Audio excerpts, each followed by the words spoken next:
2 बार की सरकार भारतीय जनता पार्टी की बनी और इतना अहंकार।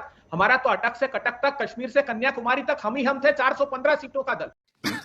सही पकड़े हैं।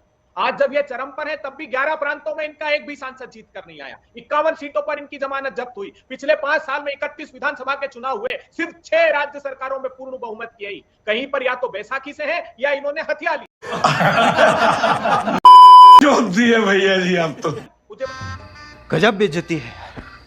और इतना बड़ा अहंकार कि हम पर कह रहे, अरे जब हम थे तो हम थे, 6 दशक तक हम थे और हमने कभी अहंकार नहीं पाला। जिसमें आंतरिक प्रजातंत्र होगा वहां वैचारिक अलग अलग वैचारिक मत व्यक्त किए जाएंगे। अब हेडगेवार भी कांग्रेस के सदस्य थे, मध्य प्रांत नागपुर के मेंबर थे वो, उस अटल बिहारी वाजपेयी भी कांग्रेस के, तो पहले कांग्रेस ही कांग्रेस थी साहब। आप डिवीजन की बात करते हैं, मजा आया।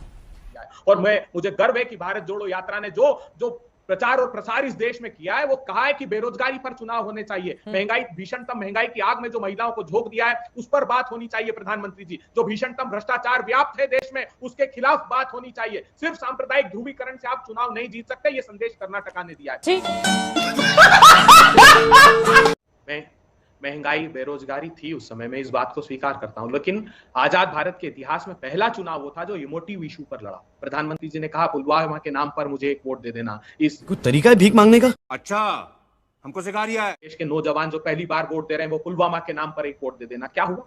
सत्यपाल मलिक जी ने बताया कि सरकार की चूक से यह हुआ, नहीं तो नहीं होता। तो आज जो राष्ट्रवाद का मुखौटा है इनका, वो तो उतर गया। इन लोगों ने 2 ही मुद्दों पर बात की थी, एक धार्मिक ध्रुवीकरण किया और एक कहा कि साहब हम राष्ट्रवादी हैं। तो ये राष्ट्रवाद का तथाकथित मुखौटा उतर गया। देश की जनता ने जान लिया कि चीन भारत की सीमा में 2000 स्क्वायर किलोमीटर तक अंदर आकर बैठा है। तापिर गांव इनका सांसद अरुणाचल प्रदेश का, वो हाउस में कहता रहा प्रधानमंत्री जी अरुणाचल प्रदेश में 40-40 किलोमीटर तक अंदर सेना आ जाती है, वहां पर हमारे नागरिकों को अगवा करके ले जाती है। 100 मकानों का एक पूरा का पूरा गांव उन्होंने बसा लिया। भूटान में पूरा गांव बसा लिया प्रधानमंत्री जी। उसने ट्रांस हिमालयन प्रोजेक्ट नेपाल के साथ साइन कर लिया।